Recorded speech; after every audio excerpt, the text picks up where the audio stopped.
Hello friend, આજે આપણે બનાવશું કાચી કેરીનું શરબત। તેની માટે જોશે કાચી કેરી, ફુદીનો, જલજીરા, સંચળ પાવડર, કાશ્મીરી લાલ મરચું અને બરફ।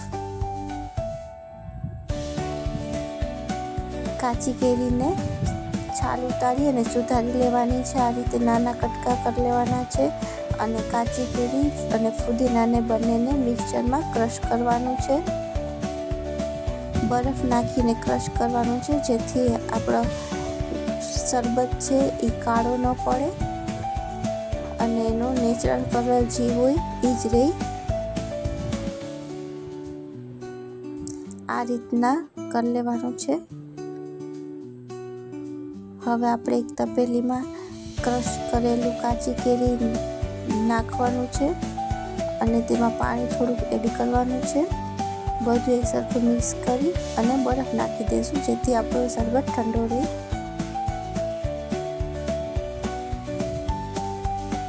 આ રીતે મિક્સ કરવાનું છે। પછી એમાં જલજીરા, બધા મસાલા એડ કરવાના છે, સંચળ પાવડર નાખી અને બધું એક સરખું બરાબર મિક્સ કરવાનું છે। પછી આ રીતે મરચાંની ભૂકી લઈ સંચળ લેવાનું, બંનેને મિક્સ કરી અને આ રીતે ગ્લાસમાં લગાવવાનું છે।